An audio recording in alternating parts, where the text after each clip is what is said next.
A very good morning, students. It's a long mm, gap after the first part of the terminology. Today, we are discussing about the second part of terminology used in the mental health nursing or psychiatric nursing. I hope you all of are understand the terms which are already discussed in the first part. Today, we are discuss the second part of the terminology in mental health nursing.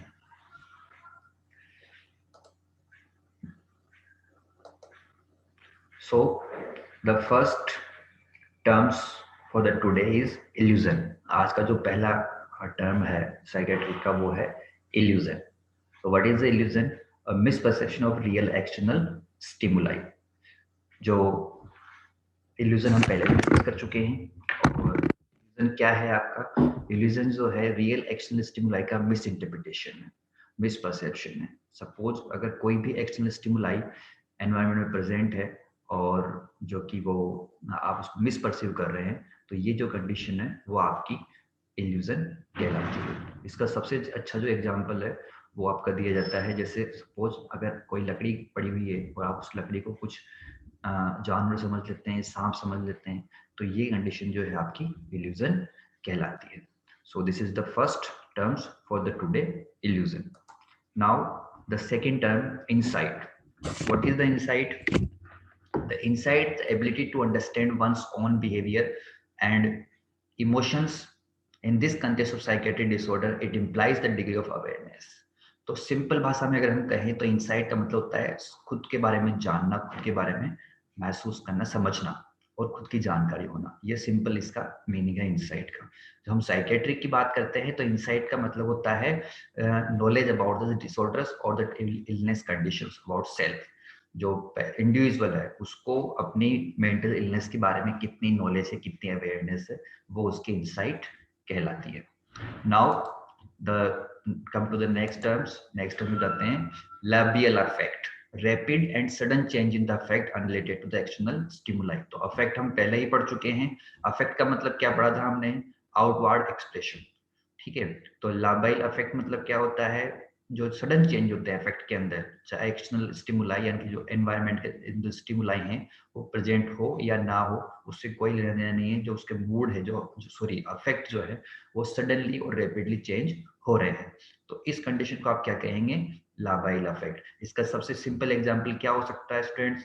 इसका सबसे simple example हो सकता है जैसे suppose मान लीजिए कोई भी इंडिविजुअल जो है वो अभी हंस रहा है, थोड़ी देर बाद वो रोने लग जाएगा, तो ये अपने आप रोने लग जाए, तो ये क्या कहलाएगा? आपका labile affect. Now come to the next point और next term, libido. So what is the libido? Freud's term for the psychiatric energy used to fulfill basic physiological needs or instinctual derived such as the hunger, thirst and sexuality. तो libido क्या है? अगर आपने psycho analytic theory पढ़ी है तो आप libido के बारे में जानते होंगे स्टूडेंट्स. हम नेक्स्ट स्लाइड में या आगे आने वाले टाइम में साइको एनालिटिक थ्योरी डिस्कस करेंगे.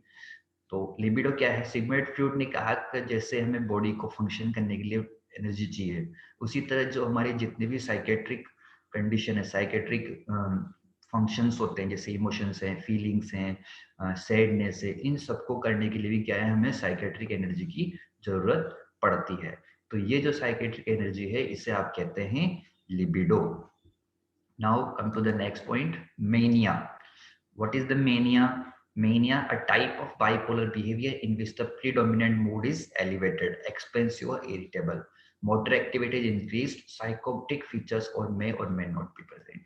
तो मूड हमने पढ़ा था. मेनिया जो है मूड डिसऑर्डर का एक टाइप है, एक प्रकार है. और मेनिया जो है आपका तीन कैरेक्टरिस्टिक उसके अंदर होते हैं: मूड एलिवेशन, एक्सपेंसिव बिहेवियर और इंक्रीज मोटर एक्टिविटी. तो आप लोग ध्यान रखिए, जब भी मेनिया की बात आती है तो आपको तीन कैरेक्टरिस्टिक ध्यान में रखने हैं. एक तो मूड एलिवेशन होगा, एक एक्सपेंसिव बिहेवियर होगा और मोटर एक्टिविटी जो है वो इंक्रीज हो जाएगी. Got it point? So this is the mania. Now come to the next point. What is the next point?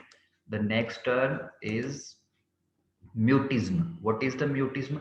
Complete absence of speech. यानी कि जो इंडिविजुअल है बिल्कुल बातचीत करना बंद कर देगा, बिल्कुल बातचीत करना बोलना बंद कर देगा। तो ये कंडीशन जो है वो क्या कहलाएगी, आपकी म्यूटिज्म कहलाएगी, complete absence of speech. Then milieu therapy, what is the milieu therapy? This type of therapies consist of modification of the environment to affect behavioral changes. तो मिलियोथेरेपी क्या है? मिलियोथेरेपी डिनोट करती है एनवायरमेंटल मॉडिफिकेशन के ऊपर। तो ये आप ध्यान रखें, ये आप कंसर्न रखें। तो मिलियोथेरेपी में हम कोशिश करते हैं कि एनवायरमेंट के अंदर चेंज लाके जो इंडिविजुअल है उसकी हेल्थ कंडीशन है उसको इम्प्रूव किया जाए, उसकी हेल्थ कंडीशन को प्रमोट किया जाए। तो अगर आप सिंपल भाषा में कह सकते हैं तो मिलियोथेरेपी क्या है? मिलियोथेरेपी मॉडिफिकेशन ऑफ एनवायरमेंट है। Now come to the next point, negativism. So what is the negativism? Strong resistance to suggestion on the direction, exhibition, behavior contrary to what is expected. तो negativism क्या है आपका? negativism वो behaviour है जिसके अंदर individual कोई भी काम आप उसको करते हो, कोई भी काम उसको बोलते हो करने के लिए, कोई भी बिहेवियर आपको बोलने के लिए, तो उसको कंटिन्यूअसली क्या करता है, वो अपोज करता है, मना करता है। तो वो कंडीशन आपकी क्या कहलाती है? नेगेटिविज्म कहलाती है। Then the next point is neuroleptic drugs. What is the neuroleptic drugs? Antipsychotic medication used to prevent the control psychotic symptoms is called the neuroleptic drugs. तो आप ध्यान रखिए, जो एंटीसाइकोटिक ड्रग्स है, एंटीसाइकोटिक मेडिकेशन है, उन्हीं को ही न्यूरोलेप्टिक मेडिकेशन कहते हैं। और एंटीसाइकोटिक मेडिकेशन किस काम में आती है? एंटीसाइकोटिक मेडिकेशन साइकेट्रिक जो सिम्टम्स होते हैं उनको कंट्रोल करने के काम में आती है। So neuroleptic drugs is called antipsychotic medication, यानी कि एंटीसाइकोटिक मेडिकेशन का ही दूसरा नाम क्या है? न्यूरोलेप्टिक मेडिकेशन है। Now neologism. What is the neologism?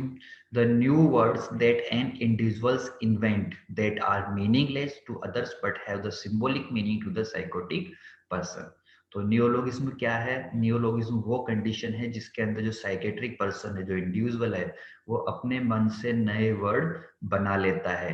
वो दूसरों के लिए तो मीनिंगलेस होते हैं, लेकिन जो साइकोटिक पर्सन है, जो इंडिविजुअल है, जिसने वो वर्ड बनाया है, उसके लिए वो सिंबॉलिक मीनिंग रखते हैं। यानी कि सिंपली ऐसे वर्ड्स क्रिएट करना जिसका कोई मीनिंग नहीं है, उस कंडीशन को आप क्या कहते हैं? नियोलॉगिज्म कहते हैं। Now come to the next term, neurosis. So what is the neurosis? A psychotic disturbance characterized by the excessive anxiety and depression, unsatisfying interpersonal relationship and behavior that interfere with the routine functioning. There is no loss of contact with the reality. तो neurosis क्या है आपका? Neurosis जो है psychotic disturbance है जिसके अंदर anxiety हो सकती है, डिप्रेशन हो सकता है और इंटरपर्सनल रिलेशनशिप डिस्टर्ब हो सकते हैं। लेकिन इसमें सबसे बड़ी बात क्या है? इसमें कोई भी जो है रियलिटी डिस्टर्बेंस नहीं होगा। अब आप यहाँ पे एक चीज ध्यान रखें कि जितने भी साइकेट्रिक इलनेस है उनको दो पार्ट्स में डिवाइड किया गया है, न्यूरोटिक डिसऑर्डर और साइकोटिक डिसऑर्डर, यानी कि न्यूरोसिस और साइकोसिस। तो जैसा अभी जस्ट हमने भी पढ़ा कि न्यूरोसिस के अंदर क्या होगा? रियलिटी डिस्टर्बेंस नहीं होगा, बाकी जो है एक्सेसिव एंजाइटी हो सकती है, डिप्रेशन हो सकता है और रिलेशनशिप डिस्टर्ब हो सकते हैं। दूसरा पॉइंट ये है कि न्यूरोसिस जो होता है उसके लिए आपको स्पेसिफिक साइकेट्रिक ट्रीटमेंट की जरूरत नहीं पड़ती है। पेशेंट सिंपल ट्रीटमेंट से ठीक हो जाता है, हॉस्पिटलाइज करने की जरूरत नहीं है। लेकिन जो साइकोसिस होता है, जो साइकोटिक डिजीज होते हैं, उसके अंदर रियलिटी डिस्टर्बेंस होता है, सीवियर मेंटल सिम्टम्स प्रेजेंट होंगे। तो इस वजह से जो पेशेंट है उसको हॉस्पिटलाइज करने की जरूरत पड़ेगी। तो हम बहुत ही, अगर आप याद रखने के लिए, अगर आप ध्यान रखें, याद रखने के लिए आपको टर्म्स रखना है तो आप ध्यान रखिएगा, न्यूरोसिस जो है वो सिंपल साइकेट्रिक इलनेस है और साइकोसिस जो है वो सीवियर साइकेट्रिक इलनेस है। Now come to the next point, neurotransmitter. What is the neurotransmitter? The chemicals that is stored in the axon terminal of presynaptic neuron. Neurotransmitter क्या है आपके? वो केमिकल्स जो कि आपके ब्रेन के एक्सोन में स्टोर रहते हैं और जो रिस्पॉन्सिबल है आपके मैसेज ट्रांसमिशन के लिए। तो न्यूरोट्रांसमीटर क्या है आपके? स्पेसिफिक टाइप ऑफ केमिकल्स जो कि एक्सोन टर्मिनल्स में स्टोर रहते हैं और जो एक न्यूरॉन से दूसरे न्यूरॉन्स में जो मैसेज जाते हैं उसके लिए वो रिस्पॉन्सिबल होते हैं। So that is called the neurotransmitters. Come to the next terms here. Hope आप लोगों को सबको समझ में आ रहा होगा। जिसको भी कुछ भी अगर डाउट है तो आप कमेंट्स में प्लीज पूछ सकते हैं। आप अपने जितने भी डाउट्स आप कमेंट्स में लिखें, मैं उसका क्लेरिफिकेशन कर दूंगा। Come to the next, obsession thought.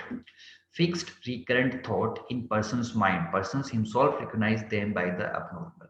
तो वो थॉट जो कि फिक्स्ड है और जो बार बार किसी इंसान के माइंड में आ रहे हैं, ऐसी थॉट्स को आप ऑब्सेशन थॉट्स कहते हैं। जो इंडिविजुअल है, जो पर्सन है, वो भी इस थॉट्स के बारे में अवेयर होता है, तो वो कंडीशन आपकी क्या कहलाती है? Obsession. Now come to the next terms. What is the next term? preservation. Words functions are involuntary, excessive continuation or repetition of the single response, idea or activity may apply to speech or movement but most often verbal. तो preservation क्या है? आपने preservation word सुना होगा, जिसे खाने को store करने के लिए प्रिजर्वेटिव डालते हैं, तो वो क्या खाना क्या हो जाता है? प्रिजर्व हो जाता है, सेव हो जाता है। तो इसी तरह साइकिट्री अंदर प्रिजर्वेशन का मतलब क्या है? किसी भी एक वर्ड को या फंक्शन को स्टोर कर लेना या उसको सुरक्षित कर लेना। तो बहुत सिंपल सा इसका जो एग्जांपल है वो क्या है स्टूडेंट्स? जब आप किसी भी जो है इंडिविजुअल से पूछते हैं आपका नाम क्या है, तो सपोज उसने अपना नाम कुछ भी बता दिया, लेकिन जब आप उसका दूसरा क्वेश्चन पूछते हैं तो वो अपने रिस्पॉन्स को जो है प्रिजर्व कर लेता है, स्टोर कर लेता है। तो अगेन जब उससे आप दूसरा क्वेश्चन पूछते हैं तब भी वो सेम आंसर देता है। सपोज मैंने किसी इंडिविजुअल से पूछा कि आपका नाम क्या है, उसने बोला मेरा नाम राम है। फिर जैसे मैंने उससे दूसरे क्वेश्चन पूछा कि भारत का प्रधानमंत्री कौन है, तो वो आंसर देगा राम। फिर आप उससे पूछोगे अच्छा आपके पापा का नाम क्या है, वो बोलेगा Ram. It means he store the words. तो ये आपको समझना है कि प्रिजर्वेशन क्या है? स्टोरेशन और same repetition of the single response. एक ही रिस्पॉन्स एक ही आइडिया के ऊपर वो रिपीट हो जाता है, स्टोर होता है, उसको आप बोलते हो प्रिजर्वेशन। और स्पेशली जो प्रिजर्वेशन है वो किसमें देखी जाती है? वर्बली, और यानी कि वर्ड्स के अंदर। Now come to the next terms, perception. So हम ये पहले ही पढ़ चुके हैं, मैंने आपको पहले ही बताया, अटेंशन, परसेप्शन एंड कॉग्निशन। तो परसेप्शन क्या है? It's a process of identification, initiation, interpretation of the stimulus based on the information received through the five sense of sight, hearing, taste and touch और स्मेल। तो environment के अंदर जितने भी stimulus है, जितने भी स्टिमुलस हैं, उनको इंटरप्रेट करना, उनको आइडेंटिफाई करना आपका परसेप्शन कहलाता है। अब ये आइडेंटिफिकेशन आप कैसे कर सकते हैं? बाय द सीन कर सकते हैं, सुनने से कर सकते हैं, टेस्ट से कर सकते हैं, टच से कर सकते हैं, स्मेल से कर सकते हैं। तो परसेप्शन क्या है? एक प्रोसेस है आइडेंटिफिकेशन और इंटरप्रिटेशन की, जो कि स्टिमुलस प्रेजेंट है एनवायरनमेंट के अंदर, that is called perception. Now phobia. So what is the phobia? A morbid fear associated with the extreme anxiety. यानी कि ऐसा मोर्बिड रिलेटेड टू, जहां पे वर्ड मोर्बिडिटी आ जाती है उसका मतलब होता है रिलेटेड टू डिजीज, यानी कि अब नॉर्मल। तो आप कह सकते हैं फोबिया क्या है? फोबिया जो है अब नॉर्मल फियर है, जो कि एक्सट्रीम एंजाइटी के साथ होता है। अब आपने बहुत सारे फोबिया के बारे में सुना होगा, जैसे कि सपोज हाइड्रोफोबिया, किसी इंसान को पानी से डर लगता है, उसको हाइड्रोफोबिया कहते हैं। ठीक, जैसे इंसेक्टोफोबिया, किसी इंसान को जो है कीड़ों से डर लगता है तो उसे इंसेक्टोफोबिया कहते हैं। तो इस तरह से बहुत सारे जो फोबिया है वो हमें हमें पढ़ने को मिलते हैं। Now come to the projection. What is the projection? Attributes one's own thoughts impulse to another person. अपनी इच्छाओं को, अपने आइडियाज को दूसरों के ऊपर थोपना, वो कहलाता है आपका प्रोजेक्शन। ये जो है आपका डिफेंस मैकेनिज्म का एक पार्ट है।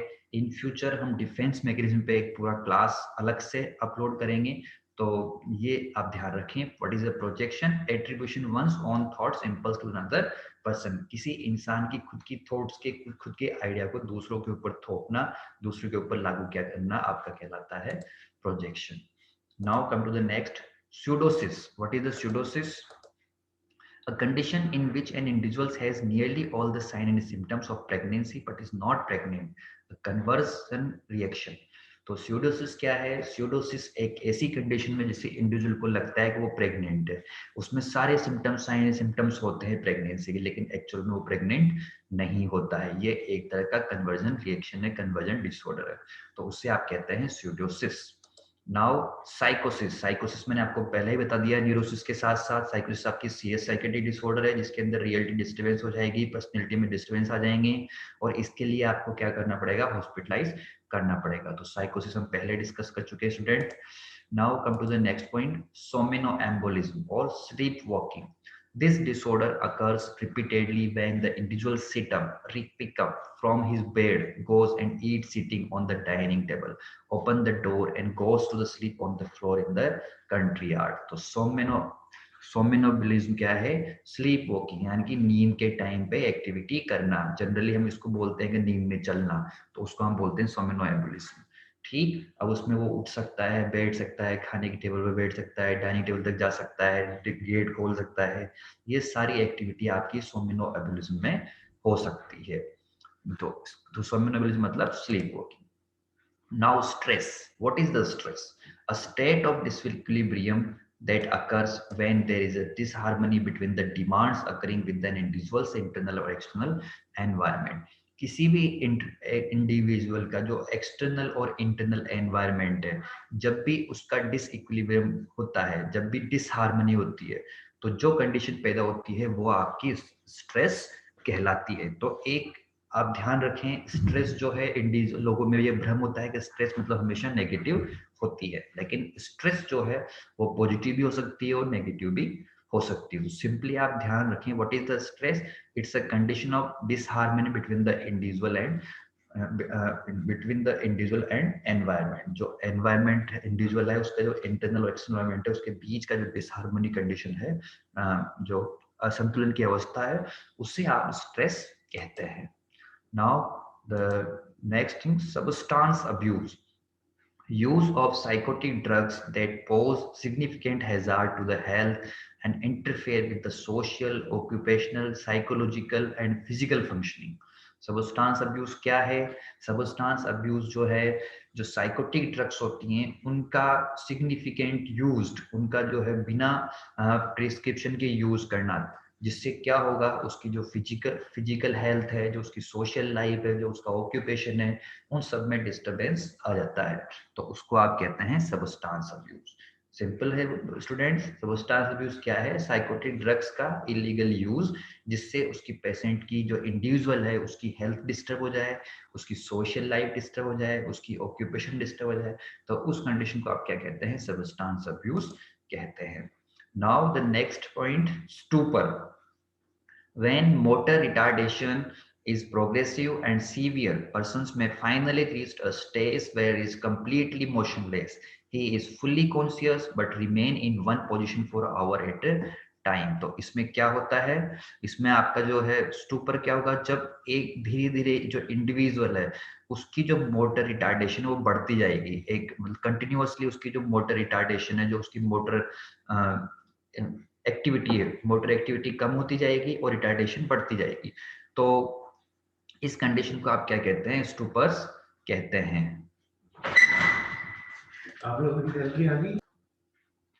तो स्टूपर क्या है? जो उसकी मोशन एक्टिविटी है, जो उसकी मोटर एक्टिविटी है, वो धीरे धीरे कम हो जाएगी, बिल्कुल खत्म हो जाएगी, और एक लेवल ऐसी आ जाएगी कि पेशेंट जो है मोशनलेस हो जाएगा, तो उससे आप कहते हैं stupor. Now come to the next,